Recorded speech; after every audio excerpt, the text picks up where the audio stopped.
howdy, y'all. This is Market Explainer, America's #1 business news podcast. There is no other. We are it. Okay? We are the best of the non-others. I'm just saying that who compares to us? We are the Tesla of market. We're the Tesla of business podcasts. And I'm sure everybody missed us last week. We did kind of take a bye week off. It's completely Danny's fault. That's entirely not true. Okay. One of my girlfriends said she was having a kid, but I said we could still do the show. All right. Well, I'm not going to fly to Mexico City just for a whatever they call it, a screening. Danny does like the Latinas, but anyway, what are we doing this week, Danny? Before we got, of course, we're doing this week what we do every week, which is we're going to talk about 4 business news stories. We're going to explain them to you and then give our opinion on them. But before we do that, I want to tell everyone about our Patreon. We are developing a community over at Patreon. We want it to be a place where everyone goes to talk smack, to trade, non-insider, publicly available information on stock trades. All right. Has everyone else sunk all of their money into uranium 2 weeks ago and now they're all sweating? I'm really sweating. MarketExplainer.com, Patreon.com/MarketExplainer. All get you in the same place. We would love for you to go check out our website. It has all of our sponsors and all of our other stuff there. And of course, our Patreon, like as I mentioned. And if you check that out, we're going to be adding some different shows up there, some different style content, stuff that we want to do, but doesn't fit into this format will be over there. And then as time goes on, we'll be offering other rewards and so on.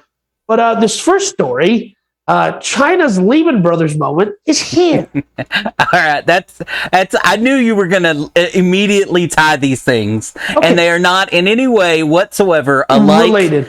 Well, they're definitely not related, but they're not even alike. And I get where people are. First of all, let's explain what we're about to talk about. So Evergrande is China's premier property development company. They have about $300+ million in U.S., of course, debt, $300 billion in outstanding debt. That's correct. As people have dug into the internals of this company, turns out some of their practices are less than reputable. Sometimes they'll go and say, hey, we're building an apartment complex in this city in China. And we're going to take prepayments up front. And then they go, oopsie daisy, we're not going to build the building.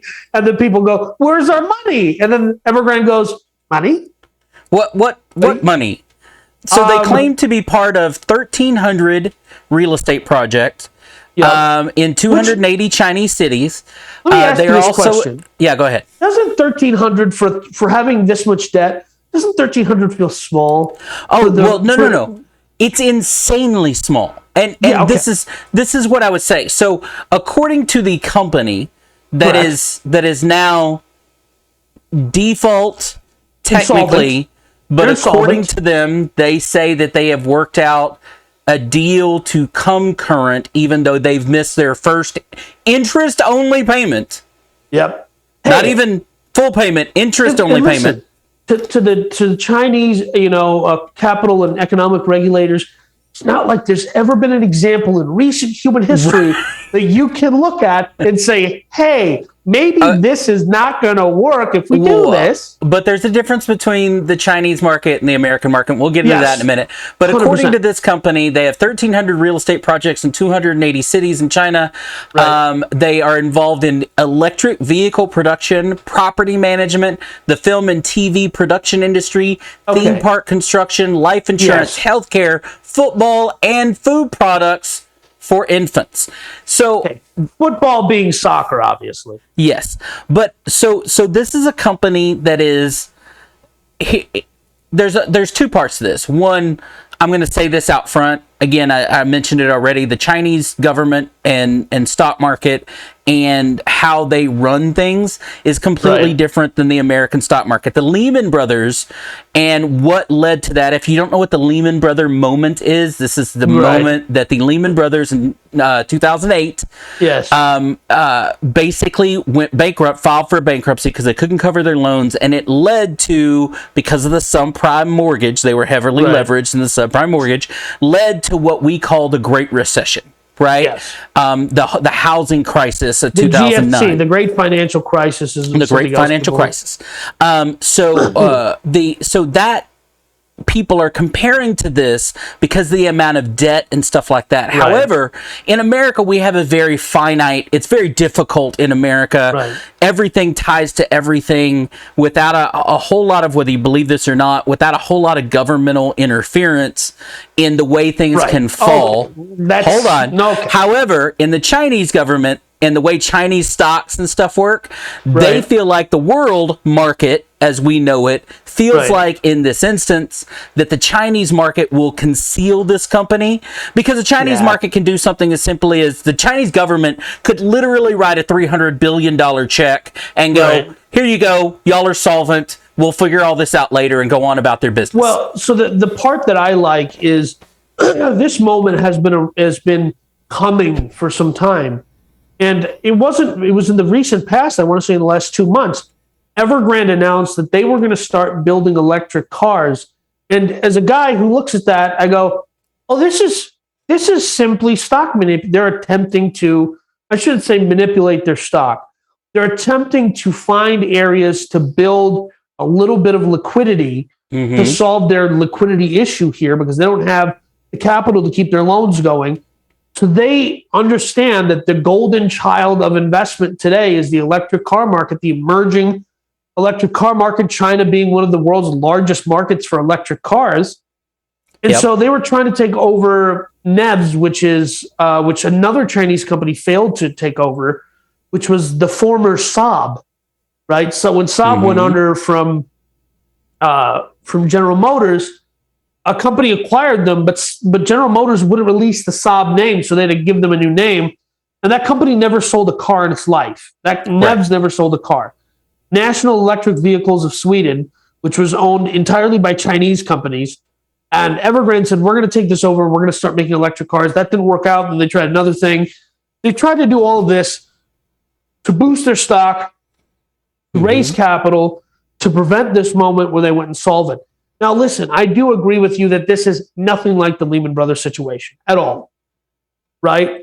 And the reason this is a story in the United States is we all are starting to understand, especially from the last year, our economies have more mutually assured destruction created in them than we could imagine. Than ever in history.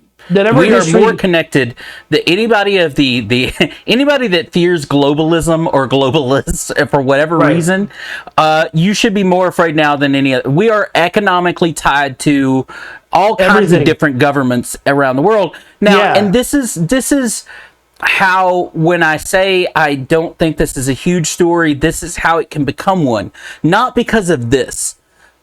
Specifically, but because of what it can turn around and ripple. The country of China has used low debt, right? It's been increasing its debt. Companies in China have been increasing its debt, and China has been able to leverage that to fuel its gross domestic product for decades now, using cheap, non-existent interest loans forever, right? You can come in, get cheap money, and keep growing, and if you have a bad year, you just borrow more cheap money, and you keep going, and so it props up bad companies, and then you turn around, and this company was created in, I think, 1996, so you jump forward 25 years, you have a company that now owns the title of the most in-debt real estate company in the world, that can no longer make its payments, interest payments on its $300 billion debt. What that turnaround and does, if this is the first of many of those types of companies to fall apart, you then affect China's economy. That does that affect domino the American economy. That does affect it, you know. So, Jerome Powell, of course, the Fed chairman, said there's not really a concern. There's not a lot of exposure in the U.S. market, and Right. that's probably true. But the question is, markets don't function on things like facts, statistics, math, or reality. Markets, especially financial markets, operate entirely on feelings. Absolutely, Right? emotion It's entirely emotion. And I know that people are like, you can look at the metrics of a lot of businesses and be like, man, that stock is really undervalued. The point is, nobody likes the stock. Right. That's it. Nobody likes Absolutely. it. So the reality is, the average American does not have a strong grasp on what the mutual funds inside their 401k hold, what assets their 401ks hold. So you actually are unaware of if you have exposure to this or not. Now, you might not have any direct exposure in your portfolio to Evergrande. That's probably the case for a lot of American people. Right. But you may have exposure to something that is the second or third domino that in turn falls because of this default at Evergrande. And that's where this starts becoming an American story. Because as I said before, and I'm not going to say the G word because, I want to continue to have a channel. Thanks. I'm just kidding. But globalism is a reality of a marketplace. This is the first domino, right? If this is an isolated domino, look, this company only does business in China. They're not a company that turns around and, is building real estate in Dubai as well, and New York City and whatever, right? Their company is isolated to China, and that gives them a unique ability to insulate this matter. Correct. Now, and so if it is a first domino, if it's a red flag of what a bunch of other companies that also have been taking on debt and also haven't had success in their businesses and yada, yada, yada, then it could become a bigger problem. Now, this story came out, a week ago? Close to a week ago? It's been building for a while. Right. So the market emotion, as you mentioned, since this is people agreeing with me that it's easily isolatable by the Chinese government. The markets have not reacted to it, and that kind of stuff. So we seem to all agree. And this is why the sentiment, when other people have used the phrase, and I'm not the first guy to coin or even use the phrase Lehman Brothers moment. The reason I'm saying that there is an essence of truth to that is if you look at how people are reacting to, listen, we had senators go on TV and say, the President of the United States went on television in 2008 and said, listen, the fundamentals of our economy are perfectly fine. Right. This is an isolated incident. I'm hearing, this is complete deja vu from 2008. Right? I was a mortgage originator at that time. Right, a loan originator at the time. Yeah. Yes. All of this, I watched in horror. I was like, knowing people that I had helped get mortgages were not in a position that, I'm not going to, but look, the difference being that the Lehman Brothers thing back then, the Lehman moment was, there were people, because of just the sheer statistics of what was going on in the market, that predicted that. And, I could also see that you have a predictor in this. Again, I've already said that they've been giving cheap to almost zero interest loans to companies that have not been successful in their business for decades now, right? But for all those dominoes to fall at one time would take a lot more. I mean, I think the only reason this is as big of a story as it is it's the largest debt company in the world, right? I mean, the question becomes, and I think this is the question everybody's asking, how does a company like this get to $300 billion in outstanding debt? And you know what's even more interesting to me is a company called Citron Research out of Los Angeles came out with a white paper back in 2012 saying that Evergrande is insolvent and that most of their debt is that their position in the market was make-believe, right? And at that time, Citron had taken a short position, which the Chinese market or the Chinese regulators banned the company from trading, and this is the first year they're back allowed. They had a 5-year ban on trading. This is the first year they're back allowed to trade in Hong Kong. But that's interesting that somebody that many years ago said, "Oh, this is a problem." See this, and I have a hard time saying this because I don't say it lightly. This reeks to me of a good old-fashioned scam. Right? Where the people that were involved in this, meaning the upper echelon people, the board, the people, the owners or whatever, have made probably millions, if not billions, off of this company to turn around and the company itself to be $300 billion in debt. Right? Which doesn't, going forward, help the employees that they've already stopped paying, help the companies or halfway apartment complexes that they've already started building.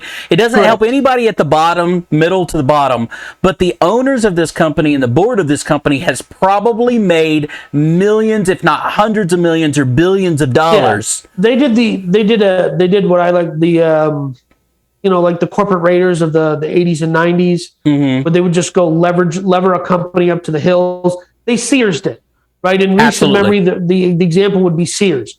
A big, private equity company comes in. They say, oh, we need, they lever the company up to the hills with outside debt.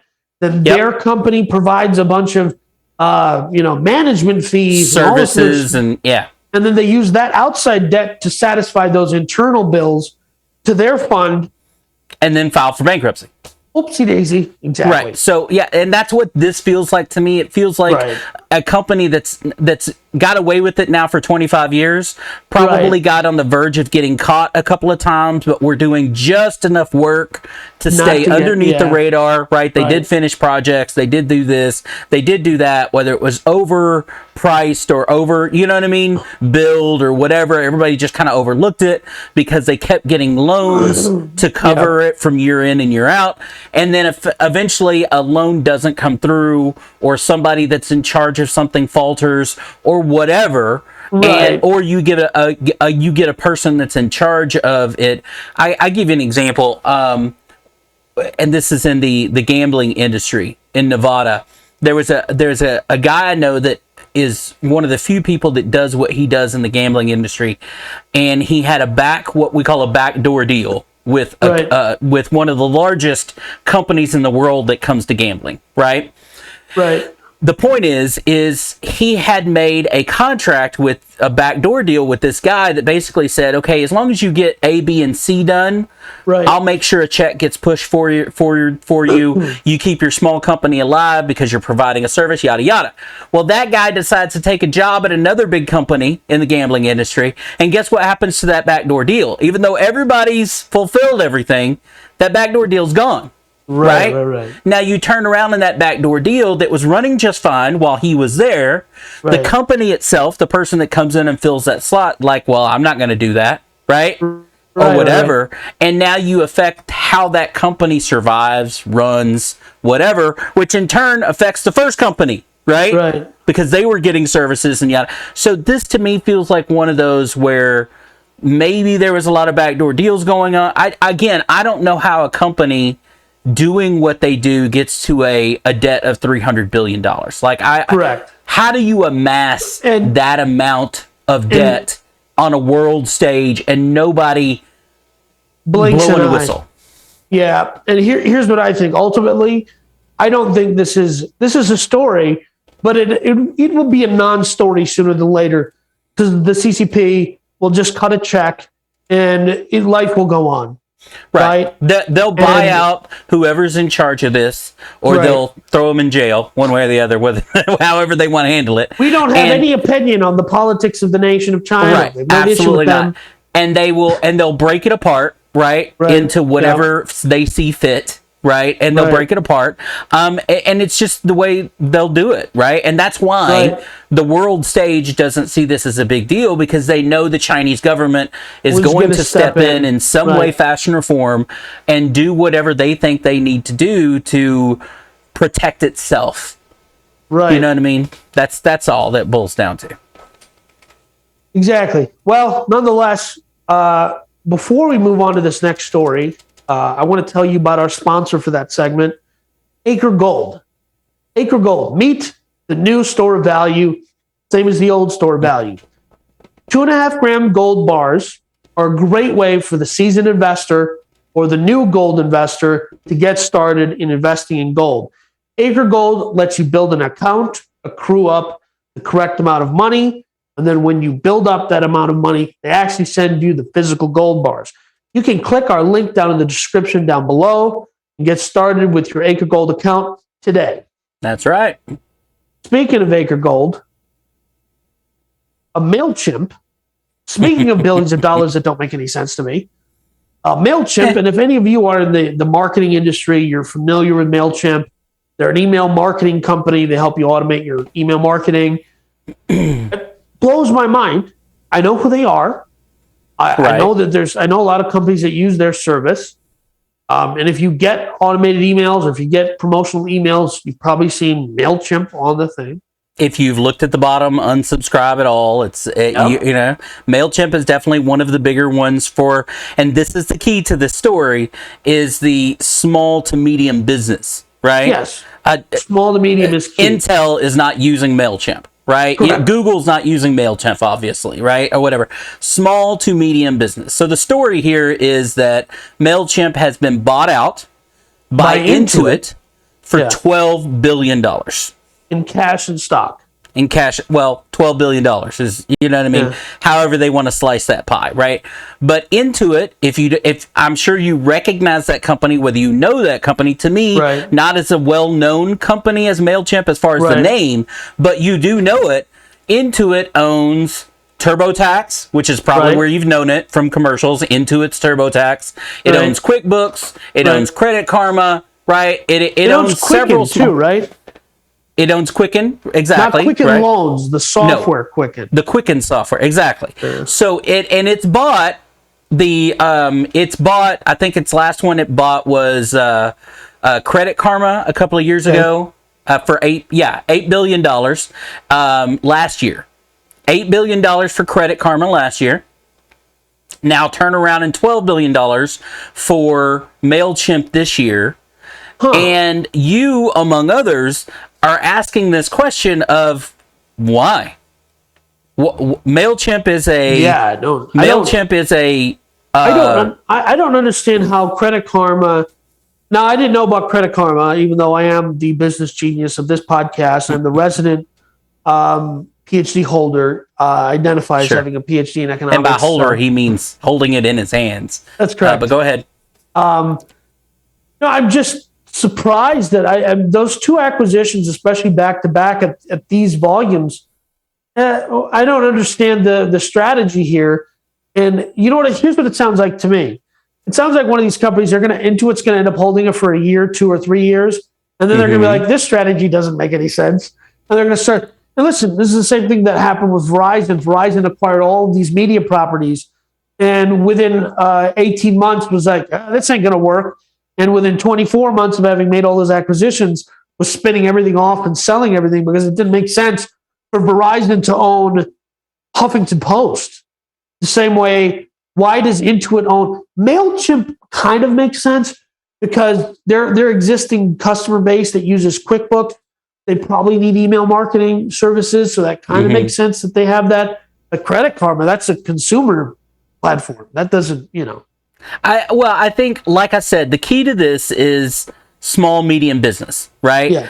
According to what Intuit has said about this acquisition, because a lot of people are asking the same question you and I. This doesn't make sense. Why is a heavily small to medium business, QuickBooks, taxes, bookkeeping kind of stuff? At least Credit Karma kind of falls in with that bookkeeping, right? You can kind of link it. But why do they want to buy MailChimp, right? Or why do they purchase MailChimp? And the only thing that Intuit has said is literally they want to become the center of small business growth and to disrupt the small business mid-market is the quote that they're using. It's the only explanation they've given, is essentially saying, and maybe their idea is they're buying an audience, right? All these small to medium businesses at MailChimp, they're going to turn around and market to directly, right? And get them into QuickBooks or whatever. But again, $12 billion sounds like a lot of money to buy an audience. And let me tell you something, the winner in this, to me, is whoever started MailChimp. Yeah, of course. Like, whoever started MailChimp is walking away with billions of dollars at this point. And they're like, sure. Yeah, and so MailChimp was started, for those who are unaware, in 2001. It's based in Atlanta. And you're entirely correct. Whoever started MailChimp, and they're an Atlanta-based company, so I'm just guessing. I don't know this for sure, but they probably didn't take a lot of investment up front because they're not from the Valley. So and they started kind of post.com bust. So they kind of existed in a hard time it was to be a .com company. And it blows my mind that they're, and it's been a sludge. It's 20 years to see an exit like this. But if you're the guy who started it or the person who started it from the ground up, my guess is they sweat it out, right? Very little capital investment is my guess. If I remember right, that MailChimp was one of those quote-unquote bootstrap companies, and always has been, that's ran very lean, very small to accomplish the big things that they have, and, went out there and just grew and grew and grew and grew.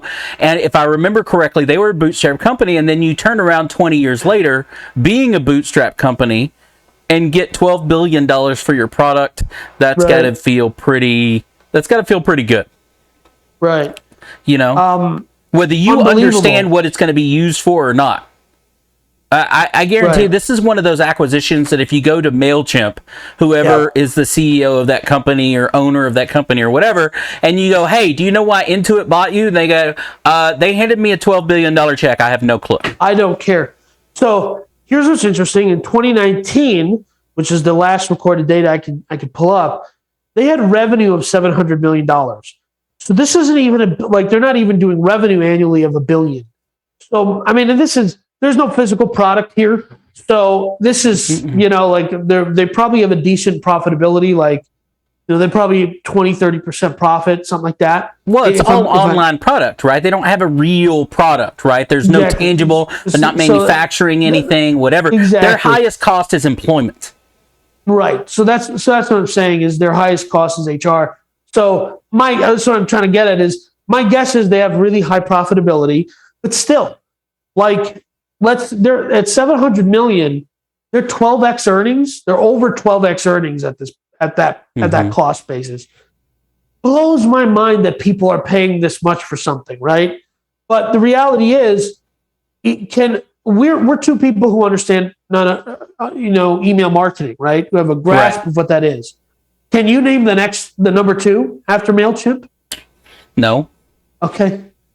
So, I mean, MailChimp, that's it. That is when we think of email, I mean, but I'm just saying it would take me a minute. I have to Google, right? Right. But that's the point is in this, the only thing that I can think of is Intuit as well. Right. Is also like MailChimp. These are all virtual products, right? Right. QuickBooks and all of this stuff. These are all what used to be a program you bought and you owned forever.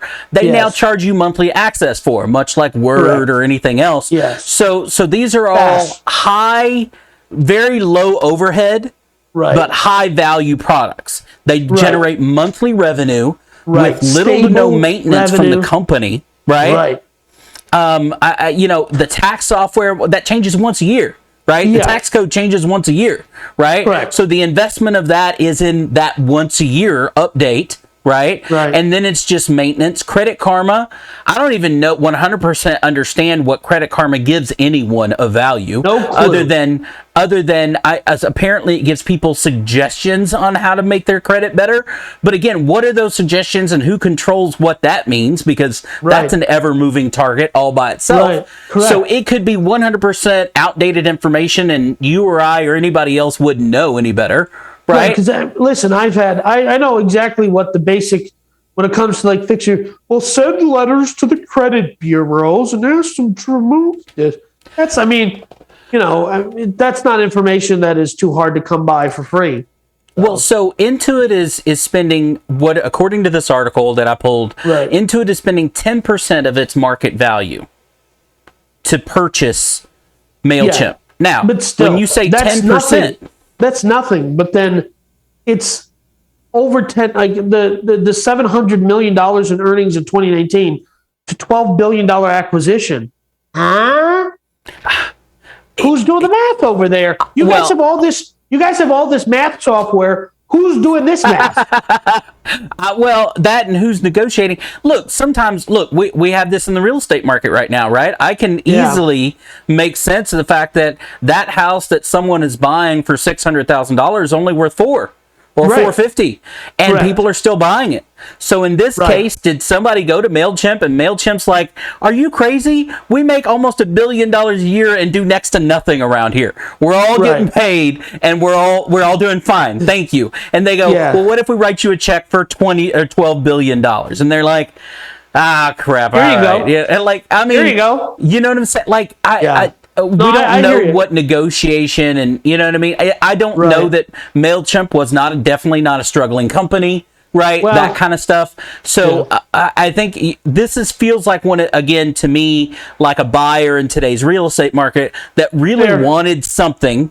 Yeah. And they found someone that would give them a deal. Maybe Intuit just had too much cash on hand, too much going on. They have to continue to grow and acquire and whatever. This is probably one of 5 companies they were looking at that was willing to give them a deal. It cost them 10% of their market cap, which is relatively cheap, right? When you talk about, okay, I've got all this money. I got all this money. I got to do something with it. And to put another extra $1 billion on your books, and positive cash flow every year. That's it pays for itself in a decade. Yeah. Right. And that's just if they stay stagnant. With the capital influx from Intuit, they could become the player in email marketing. You know? And then turn around in 5 years later, it looks like a brilliant business deal, even though you overpaid by 10 times. Right. Right. You've made your money back in less than 5 years, and then it's positive cash flow. Right. I mean, it's so when you look at it in the long term, if they do anything with it, it could be a good business play, but it doesn't change the fact that you still overpaid for it up front. Right.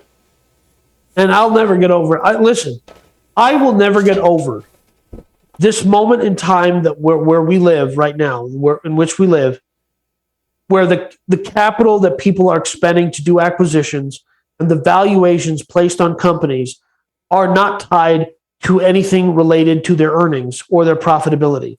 It is strictly tied to, I don't know what that was. Well, that noise doesn't correlate to anything. So that noise is the X factor in that noise represents the process by which companies arrive at valuations like this.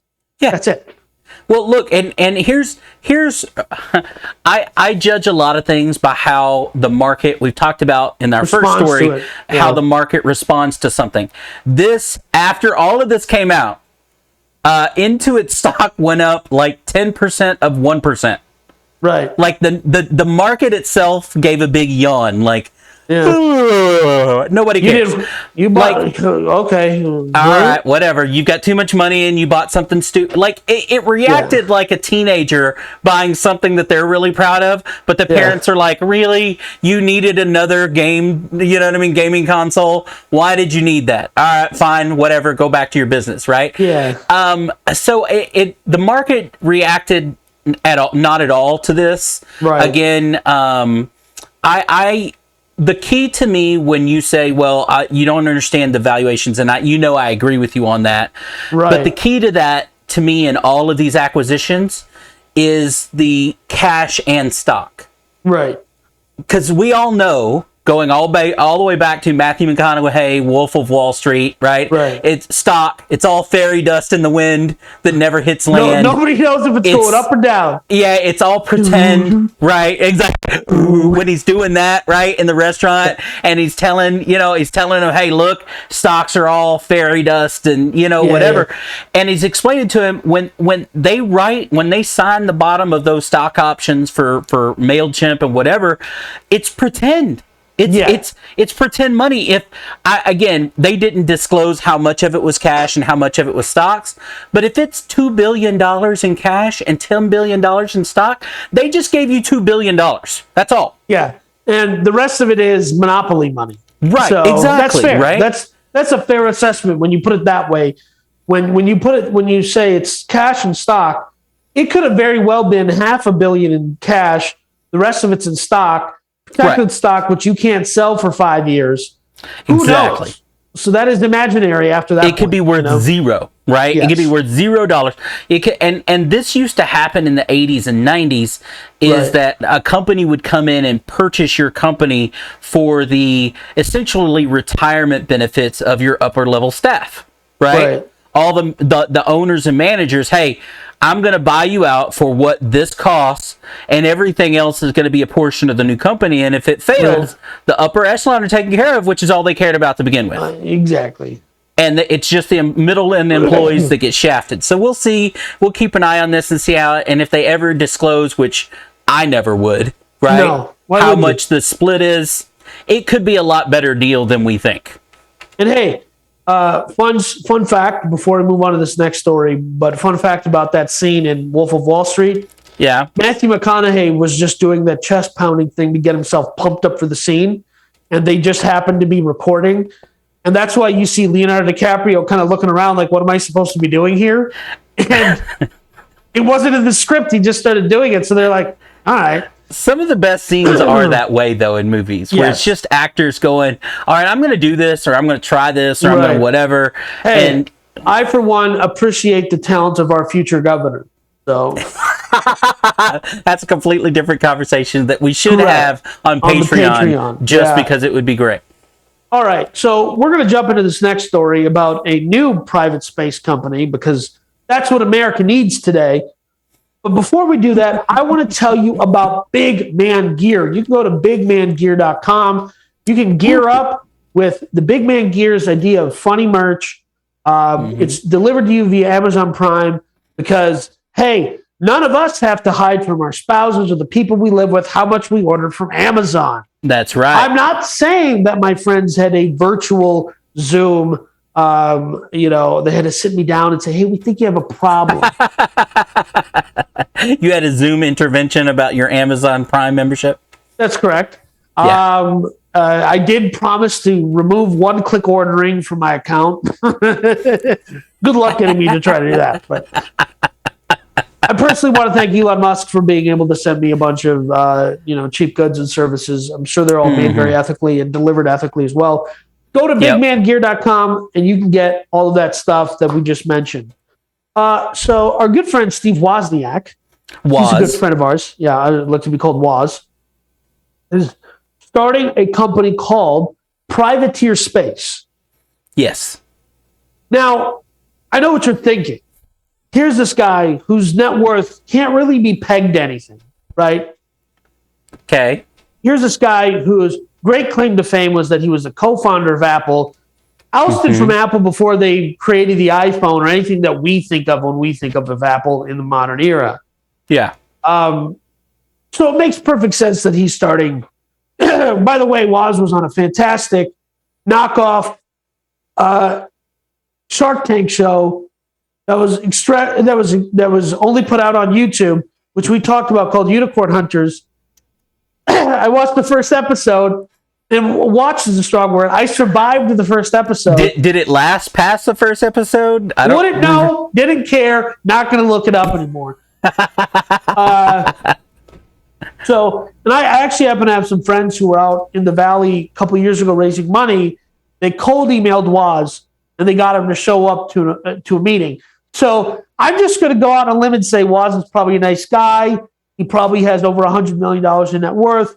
But Woz will take anybody's meeting, okay? Well, but okay, you got a guy. Okay, there are some people out there that spend their lifetime doing something, and when they accomplish it, that their kind of direction gets thrown off, right? Well, yeah, what do I do would now? say Because Woz was the co-founder of Apple, smart guy, right? Whatever. He spent his lifetime creating Apple and what was the foundation of Apple now, and he made $100 million from it. Well, and he doesn't know. I'm just saying. He made himself a rich man. Yeah. So I'm looking at his net worth right now, and according to CelebrityNetWorth.com, the leading tracker of this net worth, He's Sure. only worth about 10 million.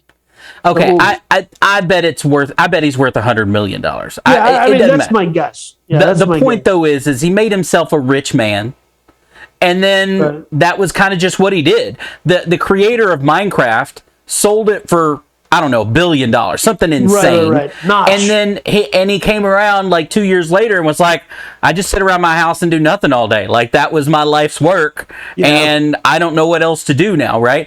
I think Woz is kind of one of those guys that he did what he did for a long time. He got his money, and he's probably a really simple guy, right? That is like, I don't really have a passion that was mine. I don't really need a lot of money, right? I live in this house and I don't spend a lot of money or whatever. So I have everything I'm going to need. So what am I going to do? And like a lot of people, they turn to philanthropy, right? Something I should do. I went and watched this. They released this, that he was going to be part of this privateer space, and they released a video. And the video I sat and watched through.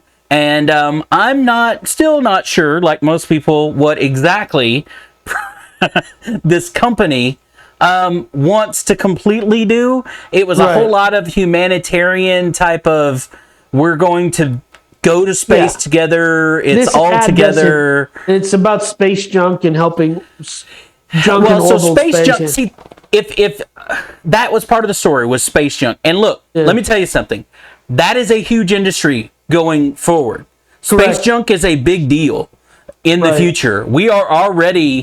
There are already issues with collisions and satellites smashing into each other, and what the cost of that is, and you've got people like Elon Musk and Starlink wanting to put thousands of satellites in an already, you know what I mean? And already getting busier and busier traffic-wise and stuff like. There's a lot of moving parts, is all I'm saying.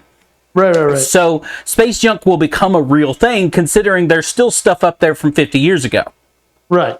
Well, why don't we just laser it out of the sky? That's like, treat it like eyebrow hair and just laser it right out of the sky. Well, the idea of space junk, and there have actually been a couple of sci-fi movies about this.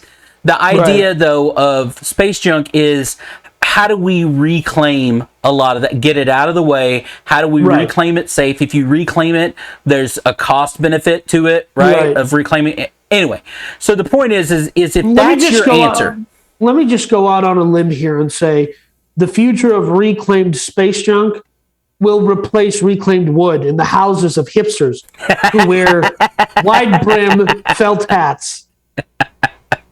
And that's awesome. That is awesome. But if hold on, can we just take a minute? Can you just imagine the Property Brothers when they're super old and they're going to be like, in their 60s and they're redoing a house and they're like, this is all reclaimed space junk. This is all reclaimed space metal right here. Came from the 13th blah blah blah of blah blah blah. This is Apollo 13. This table right here was made out of reclaimed space junk. Absolutely. Yes, it's the sundial on the Apollo, whatever. The point though is if that was their direction, if Woz came out and said, hey, I'm going to build a space company to clean up satellites and space junk, and that's what it is, I'm all for that. But that's not what he did. He came out and said, I want to be part of this privateer space, and released a commercial that was for the good of mankind without explaining what any of it's going to do or is. Let me just say, as the resident, super capitalist, the anarcho-capitalist of the show here, I am sick of private companies talking about saving the planet. Tell me that you want to make a profit. If you just say, hey, I started a business doing X, Y, and Z because I want a bigger house on the beach. Oh, yes. I trust you. I now believe what you're saying. But if you say, I started a company to save the planet and change the world, you're lying. You're lying. You got secrets. You got so secrets. You don't believe in philanthropy at all. It's not that I don't believe in philanthropy, right? I think that the people who are doing the most philanthropy are doing it for a tax break. And listen, this is on a case-by-case basis because I have to listen to the person and kind of look at them and go, you faking it or you're real. I know a handful of people that are real and they're doing it because they care about other people, but the 90% of them are doing it to look good. And we all know that. If you just say, hey, I am a capitalist scumbag and I want to make money doing something, I believe you. Well, but if Elon Musk was saying this, then I would think that. But why would Wozniak? Like, really, what does he get out of this? And here's the other thing. Woz, unlike the other private space cadets, let's call them. Right. Musk and Bezos, right? Bezos and what's his name? Virgin Galactic guy. Virgin Galactic guy. Yeah. Not a billionaire, right? He floats on the back of Apple's $1 trillion aspirations. Mm-hmm. But he himself, not a billionaire, right? He is a $900 million short of being a billionaire. And that's just to be a $1 billionaire, right? Well, but that's my point is why would he be involved if it wasn't philanthropic? Why would a guy like this, the guys like this is not, he obviously for the last 30 years has not been trying to get his name out there like a Bezos or whatever. His name's out there. Woz is out there. Okay. Well, of course. Seth Rogen played him in the movie. So it's as out there as it's going to be. Well, but I'm saying, like, but that's my point, is he has no benefit to me other than being philanthropic. Like, look, there are some, this is a real problem. That's why I say if it's about space junk, it would make sense to me. It ain't. Because it ain't this is a real problem. Look, NASA asked the government for $15 million last year for them to figure out this problem because they know it's a problem that's coming. Right? There are currently over 20,000 pieces of what we call space junk, which are most of it is satellites that no longer work for anybody that don't do anything. There are 20,000 of them that we track on a minute-by-minute basis to make sure that they don't destroy something useful. And if you join Privateer Space today, you can use some of that reclaimed space junk in your new home rehab project. You can go to spacejunk.privateerspace.org. I'm kidding. But that is hilarious. I just think that this is me going on a limb. I don't know Woz personally, although I probably can get his phone number very easily. But just tweet him, I'm sure. He'll... Yeah, I know. This is him trying to boost that he's an old guy. Okay? This is ego. That's what this reads to me. You think so? Well, you're more pessimistic than I am, but I'm not pessimistic. I'm the most optimistic guy. But I also think the world is ending, and that's why I'm optimistic. So that's all. Right. So, all right. Let's just jump into this last story. But before we do that, I want to tell all of you about Powerhouse Drones. Mm-hmm. If you are interested in getting into owning a drone, what kind of drone you should get, all that stuff, my website, powerhousedrones.com, has all that information, and we will sort out the right drone for you and your projects. So this next story, it's got a little moss on it, a little older, but it's still hilarious. Mass Mutual, which was the insurer that at one point in time had employed Roaring Kitty, the guy who basically set off the entire, not set off, maybe not the right word, stock, but had a lot to do with the guy who popularized. Yes, the guy who popularized meme stocks. Right, Roaring Kitty had at one point in time been employed by the insurer Mass Mutual.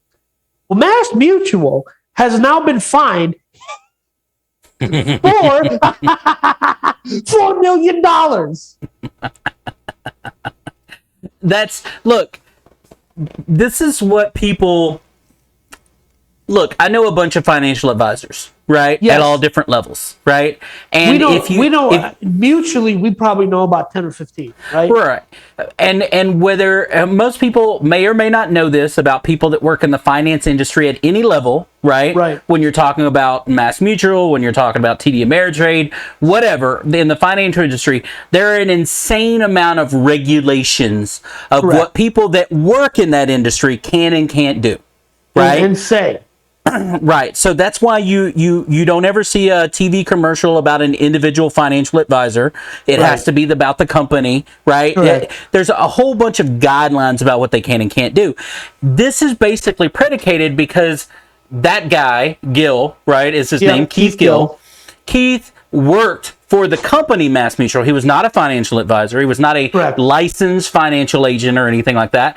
But he did work for MassMutual, which makes his guidelines very specific. He violated those guidelines in his 250 hours of YouTube videos on companies like GameStop and BlackBerry and yada yada. And the government has finally come out, like they do on the back end of things, and saying you and MassMutual are going to be fined, in this case, millions of dollars.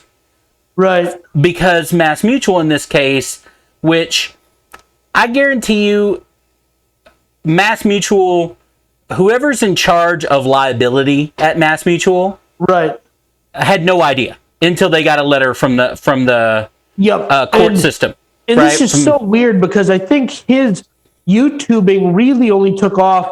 Like there was a small overlap in time, if I recall correctly, but it wasn't that long of a period of time. Well, their argument in the court case, and I went through and read some of this stuff, their argument in the court case was, even though the majority of the information that he did, YouTube videos and training videos that he did, was out after his employment at MassMutual, he used information that he gained at MassMutual to be able to do those videos, so it still tracks. It's still effective. But they're saying that they failed. The case that the government has made here is that MassMutual failed to properly supervise him.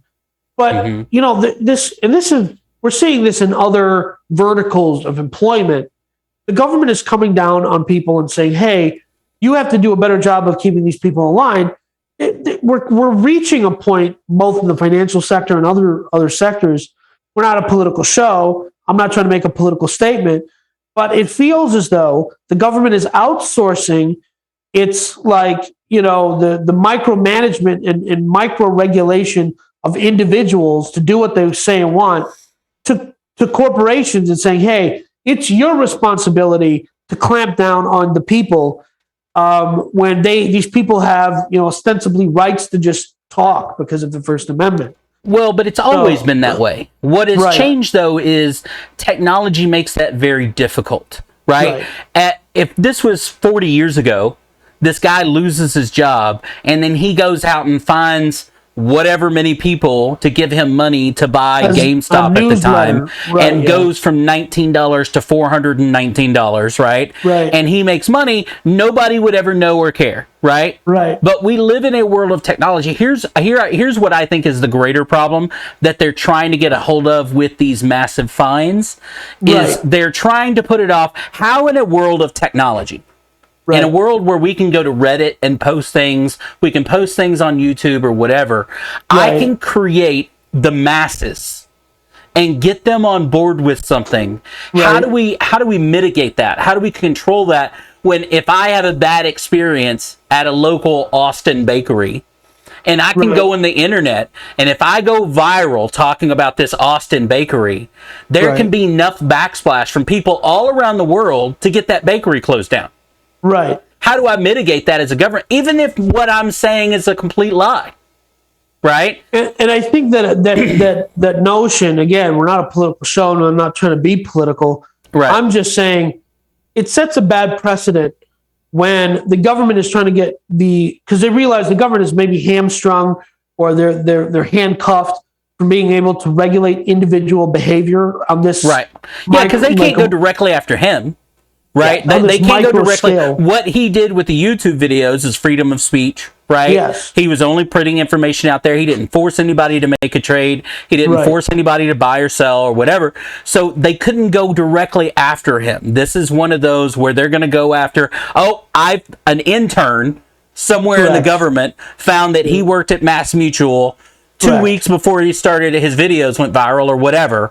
And somebody at the government would go, that's it. That's it. And then, this is there. So here's where my hope and optimism comes from, which for a lot of people seems backwards. But I think what's going to happen, and I think the long-term ramifications of this is people are going to start to really think about more carefully. Do I want to go be under the thumb of this corporation that's operating on behalf of the government to regulate my behavior in and outside of this office? Right. Or do I want to go be my own man and do my own thing and create my own platform and build my own endeavor or whatever? And that's where I think the precipice of this story with this lands is, I think we're going to start seeing more and more people not go to big companies because they can go build. If you can build a position for yourself, just making $100,000 a year, right? Building a micro business, and that's what it would be, a micro business where one person makes $100,000 in profit a year, isn't like a crazy concept. It's not a crazy notion. And I think a lot of people are going to look at stuff like this and go, well, geez, like, I know there was a kid a couple years ago, he just made YouTube videos about playing basketball. And he went, I think it was the kid who Tom Segura was making a video with when he injured himself last year, fellow Austinite now. That was awful, but yes. Yeah. And the whatever regulating body said, hey, listen, you have the potential to profit from these videos, so you have to choose. You can either play college ball or make YouTube videos. And he said, yeah, I'm going to go make YouTube videos instead. And I think that, unfortunately, a lot of people are going to be faced with these choices of, do I want to have a face or a public? Do I want to have anything outside of my work? Because my work is, again, the corporation, your manager, management, they're hamstrung because the regulators coming down on them saying, hey, if you have an opinion on X, Y, and Z outside of this office, you can't work here. Right. And I think that's an interesting question. As a business podcast, we have to ask the question, is that a potential future that harms the ability for corporations, which are currently, right now, my buddy was telling me his teenage kid got a job at McDonald's making $60 an hour. I worked corporate jobs for less money in an office, had to wear a nice shirt to work, couldn't wear jeans. Yep. And I thought, this is how awful the job market is for the employer. Doesn't this hurt the employer further going down the road? Wouldn't you think? Well, yeah, I mean, look, I think you're already seeing that trend take effect. If you look at, for example, the finance industry, we've known for a decade now that the finance industry, from a personnel standpoint, is looking for the next 10 years, from 2020 to 2030, is looking at a HR collapse because of the age gap between of financial advisors. You have financial advisors that have been in it for 30 years that are now in their 60s. They're ready to finish working, but there's not a lot of people in the middle. They're either these old financial advisors that have been around forever, or these young kids without any, without the knowledge and experience and stuff like that. And they've known that forever and done very little to close that gap, right? Right. And as these older folks begin to retire, the question then becomes, as a young person, as a millennial and Gen Zer, why should I go into finance and now be regulated heavily? Right. Where I can only do A, B, and C to build my business. It's not illegal to go on YouTube and build out a penny stock portfolio, right? How many of those are out there of people that go, no, they make videos of a chart. I think this is going to go up next week. And if they have enough people behind them to go out and buy that penny stock, to buy that whatever, how many of them can make $100,000 a year by people subscribing to their $3 newsletter or whatever it is? Whatever it is, their Substack. Right? And they don't work for a financial institution. They're not regulated by anyone. They can say anything they want, and they can be wrong half the time. They can be right half the time. And as long as they're right enough of the time, or make it seem like they were right enough of the time, you're done, right? You get your subscribers, your mailing list, your whatever, your Patreon, and you go on about your business. And I don't know that the regulators have an answer for that right now. Of course they don't. They never have the answer. They show up after the crisis and say, well, if you give us a bunch of money, we'll fix it. And then the regulators get jobs as regulators, and then they do that for 5 years, and then they go off to some private firm to make the real money. Right. That's the skinny. I mean, but that's again, I don't know that they have. If you turned around tomorrow and all the people that were potentially ready to retire in the financial industry, the finance industry, as most people know it, would collapse because there wouldn't be enough brokers, there wouldn't be enough people licensed, that kind of thing. Now, there are people that, and I've talked to people in the finance industry that say, hey, that would be a good thing. The finance industry is old and outdated and it needs to be replaced with something more easily accessible. People should be able to do more with their money without brokers. And hey, let me, yada, yada. And let's point out, I got a bunch of money tucked away with some robo-advisor. I don't need some guy telling me what to do. Some algorithm some other guy wrote will do it all for me and it'll take it'll take 0.25%, and the broker will take, so it works out, Yeah, I mean, look, TD Ameritrade started 5 or 6, 7 years ago with employing people that aren't licensed, that are essentially customer service agents. That if you want to call in and make a trade and not have any advice, they're there to help you. Right? They realized that there was an amount of money to be made. There's a gap. But there was a gap to be made about, hey, you want to do X, Y, and Z, and you don't want to, you know what I mean?